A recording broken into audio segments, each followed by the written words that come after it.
Hello everyone. Thank you for watching today. Welcome to the channel where we deliver the latest news from around the world in an easy to understand way. The theme of this time is President Trump, who is angry at Putin, warns of a second tariff on 3 Russian ships. It is also about President Zelensky's deep relationship.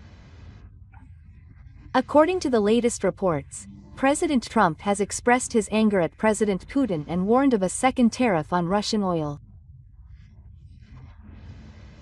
On the other hand, it is said that he is dissatisfied with Ukrainian President Zelensky and is requesting the highest ministry of the mineral agreement. We will explain in detail how this movement will affect future international relations and the Ukrainian war. Please subscribe to the channel and rate it. Now let's take a look at the details of the news. President Trump warns Putin of a second tariff on Russian traces that he is angry at. He also requests President Zelensky the highest ministry of the mineral agreement that he is displeased with. U.S. President Donald Trump said that he is very angry and disgusted with Russian President Vladimir Putin. The United States has been trying to mediate ceasefire negotiations with Russia over the war in Ukraine for the past few weeks.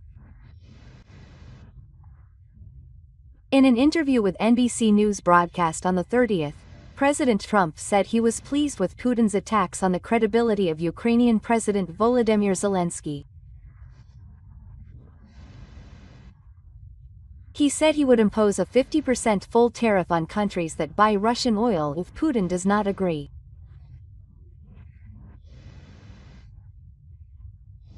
Trump said that if Russia and I do not reach an agreement to stop the diversion of oil in Ukraine, and I think that is Russia's good faith, I will impose a secondary tariff on all Russian oil.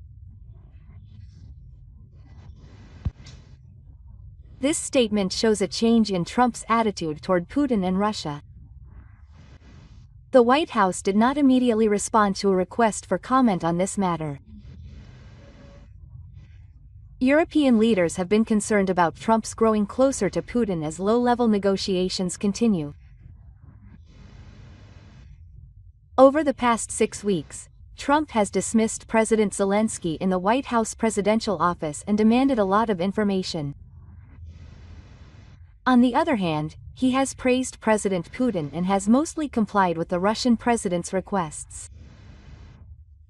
Therefore, this statement shows a departure from the previous relationship. It also seems that the United States was trying to elicit a Russian response by threatening Russia for the first time with serious consequences for stalling in low-level negotiations. LBC News reported that in a 10-minute phone interview, Trump said that he was very angry and upset when Putin criticized the credibility of Zelensky's leadership. However, Trump himself has also called Zelensky a dictator and called for elections to be held. Zelensky was supposed to have ended his term last May, but Ukraine has been democratized due to the start of Russia's full-scale invasion, and no elections have been held. I can say that I was very angry and annoyed when Putin started talking about Zelensky's credibility. We're not moving in the right direction, President Trump said. Trump also said that an agreement will not be reached for a while until Ukraine has a new leader. While Trump said that the Kremlin is aware of what is happening, he also said that he has a very good relationship with Putin, so if Putin does the right thing, the anger will disappear quickly. However, Trump threatened to further target the Russian economy if Russia does not comply with the low-level agreement, and he thinks it is Putin's fault. Trump said he would lend a full 25% tax, or second tier, on oil and other products sold in the United States, and said that if there is no low-level agreement, tariffs on Russia will be imposed 1 month later. Second tier refers to sanctions against third countries that do business with a country. In this case, a full tariff of up to 50% could be imposed on products imported to the United States from countries that continue to buy oil from Russia. The largest buyers of Russian oil are China and India. After the interview aired, Zelensky posted on social media that Russia continues to look for excuses to prolong this war even further. He also mentioned the Crimean Peninsula, which Russia illegally annexed, and said Putin has been playing the same game since 2014. This is dangerous for everyone. He said that the United States, Europe, and peace-seeking partners around the world need to respond appropriately. President Trump plans to speak with President Putin this week. He said, Russia began its full-scale advance into Ukraine in February 2022 and currently controls about 20% of Ukrainian territory. According to data analyzed by PBC Russia, Russian independent, Mediazona and volunteers who have been counting the deaths since February 2022, more than 100,000 people fighting in the Russian military have died as the war in Ukraine enters its fourth year. Ukraine updated its latest casualty count in December 2024. Zelensky acknowledged that 43,000 fighters have been killed. Western analysts believe this figure is too low. Will not rule out a third term and will also drop Iran again. In addition, Trump said in an interview with NBC News that a third term as president is possible, and emphasized that this is not a joke. In the United States, war is prohibited by law. Trump said that while many people said they would like to do so, the bottom line is that those people still have a long way to go. He also dropped Iran again, threatening to bomb it if it does not join the nuclear agreement. Earlier this month, Trump sent a letter to Iran requesting negotiations toward a new agreement. Trump said it would be a bombing like Iran has never seen before, and hinted at the possibility of a 2-month tax. Iranian President Masoud Pezeshkian said on the 30th that Iran would not negotiate directly with the US on its nuclear program, but that indirect negotiations are possible. We are not avoiding negotiations. The problem for us so far has been the broken promises, President Pezeshkian said. The US must prove it can be trusted. A rating agency said Starmer and Trump made a phone call to try to reach an economic agreement.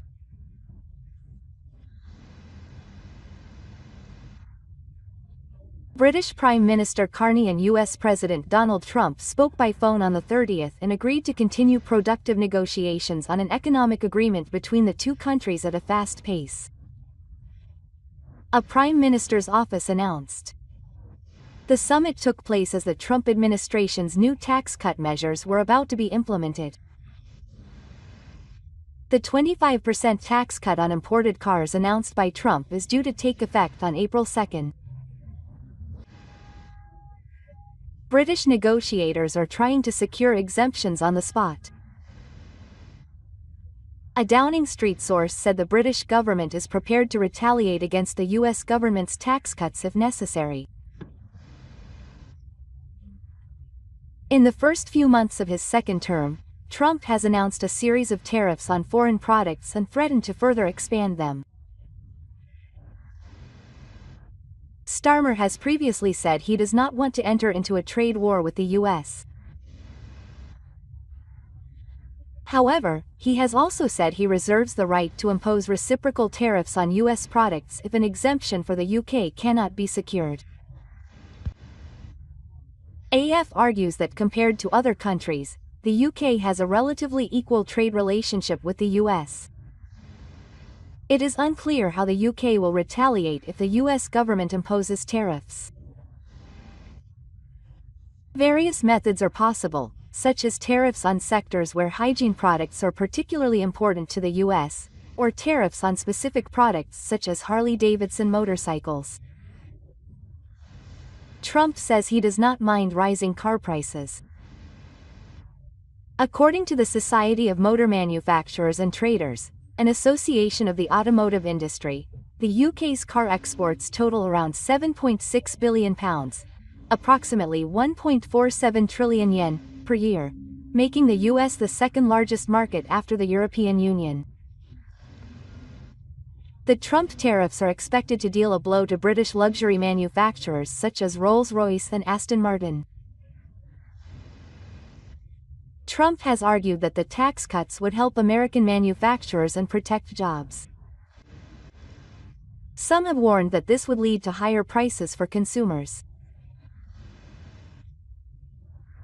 Before his phone call with Starmer on the 30th, Trump said he didn't care if car manufacturers raised prices because people would buy American cars.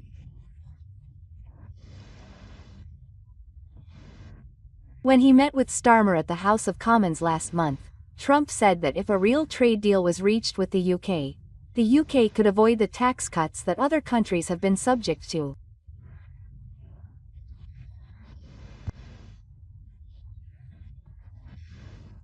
A spokesman for the Prime Minister's office said that the two leaders also discussed continuing to pressure Russia over the war in Ukraine during the phone call on the 30th.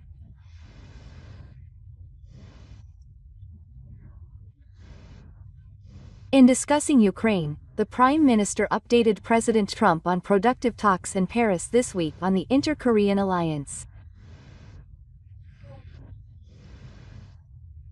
The spokesman said the leaders agreed on the need to continue to apply collective pressure on Putin. According to the Prime Minister, Trump began the call with words of concern for King Charles III. The king had been experiencing temporary side effects from his treatment last week. Yuna also agreed to keep in touch for a while. A sudden increase in the number of long-range attack breakthroughs trends in the Ukrainian Air Force battle in March 2025. In March 2025, the Ukrainian Air Force Command reported a total of 4,280 Russian long-range missile attacks. This is even larger than the previous record of 49 attacks last month.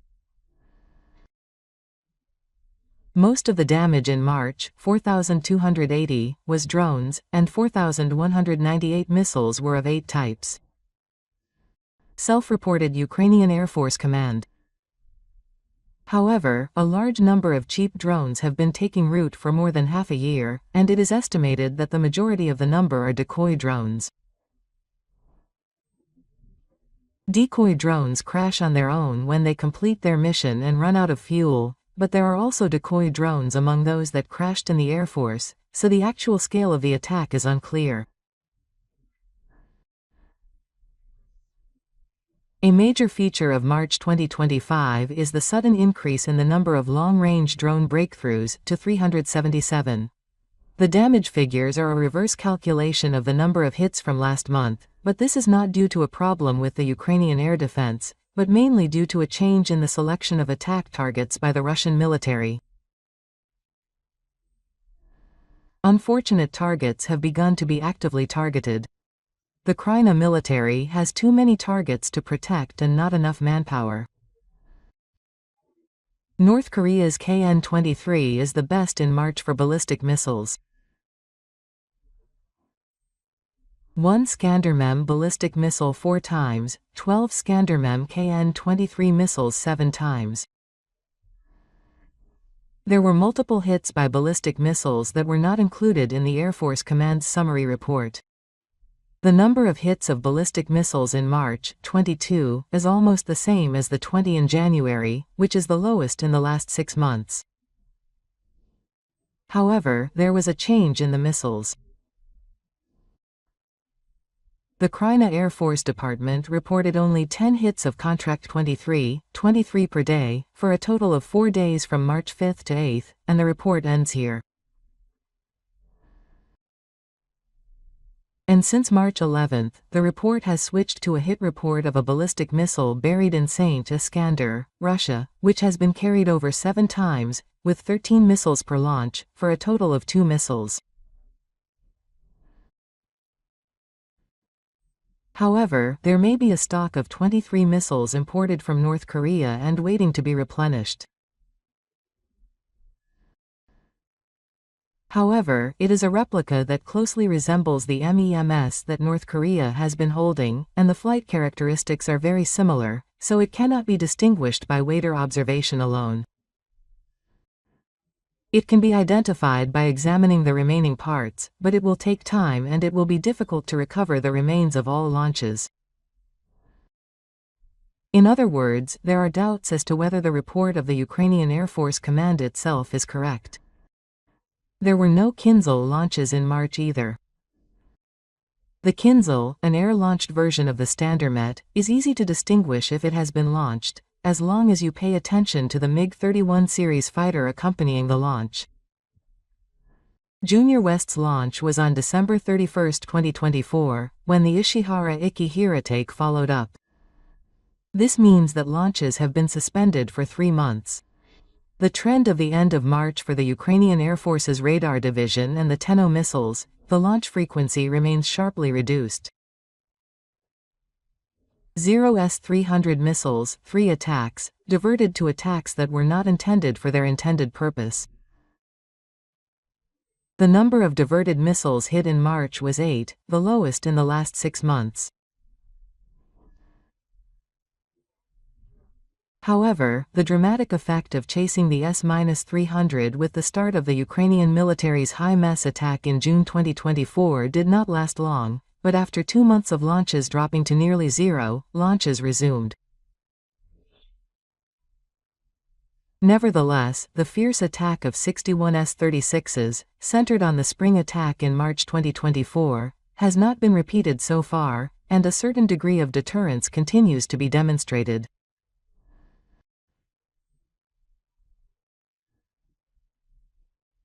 The trend of cruise missiles at the end of March has remained stable since the first pressure, with 855 SM cruise missiles, 3525 cruise missiles, 8 cruise missiles, 1 Skander-K cruise missile, 1 attack on March 8, and 8 kilo Henry's 69 Soviet missiles on March 8, all with only 1 attack on March 7. The total number of sonic cruise missiles launched in March was 52. Almost all of them, 51, were launched on March 7. This was the only large-scale attack in March.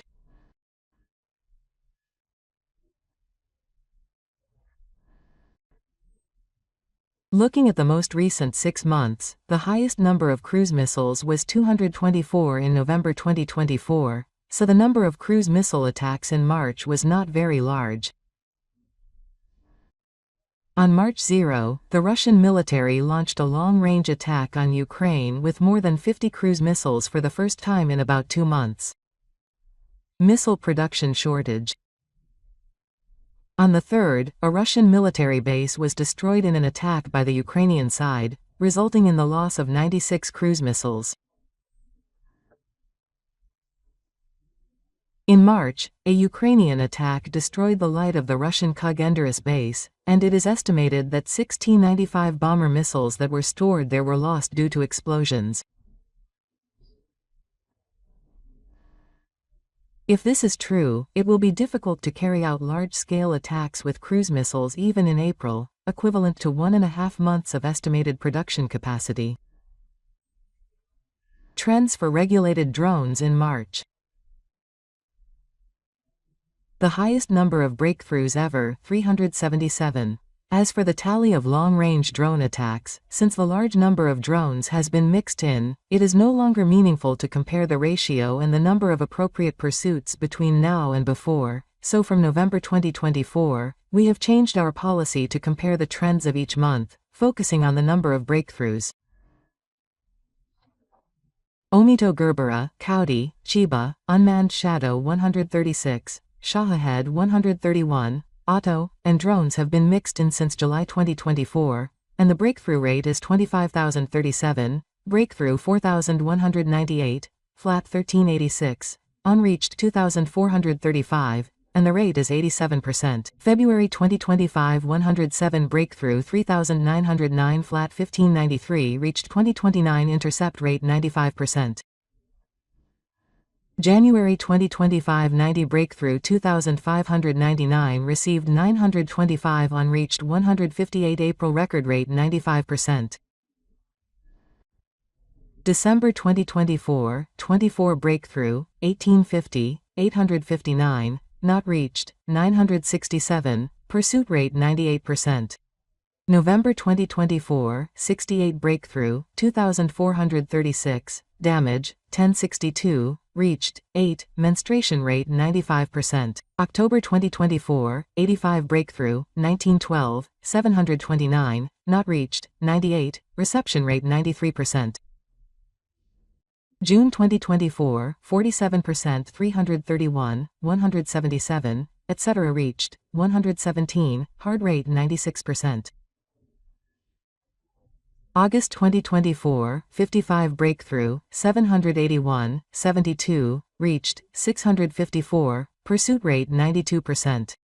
July 2024 36 breakthrough 426 17 reached 373 shooting pursuit rate 91%. Before June 2024 when Hotori drones were not mixed the past year. July 2023 June 2024 691 breakthrough 4427 matches 3736 crash 1. The average number of hits per month was 58, the top 369, and the crash rate was 84%, and according to the Kraina Air Force Command's report on the history of the Air Force, in addition to the hits, there were also anti-aircraft attacks that disappeared within the territory and then left the territory, but these were all treated as not having been reached. The number of hits per month was approximately 100 times the number of hits by the front line. This is a rapid increase in recent trends, but in terms of the rate of fire, 87% is still a high number. There have been no reports of a shortage of light strike missiles from the Ukrainian military's anti-aircraft forces. Although there are concerns that they will no longer be able to receive strong support from the United States in the future, there have been no reports of a shortage of missiles at present. In addition, the number of hits has decreased slightly compared to last month, and there has been no significant change in the estimated number of drone casualties. In other words, the change in Russian military tactics is not a change in the ratio of suicide drones and bomber drones. Clearly, the Russian military's targeting has changed. They are starting to aim more at targets closer to the front line rather than at the new front line.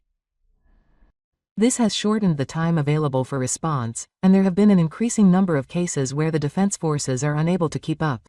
Damage to civilian facilities in Pakistan has begun to increase rapidly. Attacks on schools, hospitals and the Bestra Hotel have been occurring one after another. If the area of impact is wide, there will not be enough interceptors. The number of attacks remains the same, but there are suddenly 3 more obstacles to break through, and the depletion of missiles has not yet been reported, resulting in the following outcome. This is something that has not happened even now, but deliberate attacks on civilian facilities are an international humanitarian bill. As the first step of the Cairo Parallel Award, a 30-day suspension of attacks on infrastructure was supposed to have been enacted from March 18, but rather than stopping, the attacks have intensified. It is not a situation in which light combat is likely to be possible. In Hami, the second wave of Russian ball construction, the Gul High School and the Sensu ancestors, has been driving the wind, and hundreds of people dressed in silk hats are still creating heat under the cold sky. They did not come to see a special Serbian imperial exhibition. What they are looking for is a Japanese visa. The reason behind this is that most European countries have banned direct flights to Russia, and Japanese visa fees are free for Russians. Taking full advantage of the rise in real wages due to the economic recovery brought about by the huge government spending on the Buvardaka and the Ukrainian war, Russians are exploring new travel destinations to replace Europe. While Japanese airlines no longer operate special flights to Russia, the Japanese embassy in Russia says that the number of Russian tourists is increasing as the number of foreign travelers increases. Dmitry Gorin, vice president of the Russian Tourism Union, told Reuters that the number of Russians vacationing in Japan is expected to double this year from about 100,000 last year. Koi explained that cherry blossom viewing in Japan in the spring is popular, so it is no surprise that the embassy can hold a special event, but the most important thing is that there are affordable flights without complicated visa procedures. Japan stopped requiring Russian visitors to submit documents proving that they have paid for hotel accommodations during their stay in November. Korean said that off-season airfares start at around 40,000 rubles, $47,064, with many stops in China. Yelizaveta, who spoke to Reuters while waiting in line at the Japanese embassy in Moscow, said she decided to buy air rights because she loves travel. She had always wanted to go. It has become difficult to go to Europe recently. A visa to Japan can be obtained in 45 days, so she decided to go. It's a 7-year dream. Before Russia invaded Ukraine in February 2022, millions of Russians visited Europe every year. Now, European airspace is almost completely closed to Russian airlines, so intermediate routes must be operated, making European travel more difficult. According to Prince, the current number of visitors to the United States is about 300,000 per year, 90% of the 2019 level. The Russian economy temporarily experienced negative growth due to sanctions, but its recovery is heating up due to rising consumer demand, including travel to the north. Since the US-Russia relationship improved in the hope that it would lead to some kind of resolution to the Ukraine war, and the US-Russia trade conflict has soared, making it easier for Russians to visit Japan and other regions. These overseas travel destinations are countries that have not imposed sanctions on Russia. Ryu Bolognesi, international project manager at tourism comparison site SLTRU, said that travel prices and consumer interest in overseas travel are directly related to tourist prices. Tourists can now save 10% to 30% depending on what they do at their destination. The increase in tourist arrivals and the fall in tour prices have made it the perfect time for some people to visit Japan. Nita, who was waiting in line at the Japanese embassy, said that traveling to Japan has been a lifelong dream since she was a child. Now that she has the money to travel, she decided to go for it. Prices have also come down, she said. The only hurdle is the long queue. When I asked Nita if she was worried that she wouldn't be able to submit her application when the time came, she replied simply that she would come tomorrow.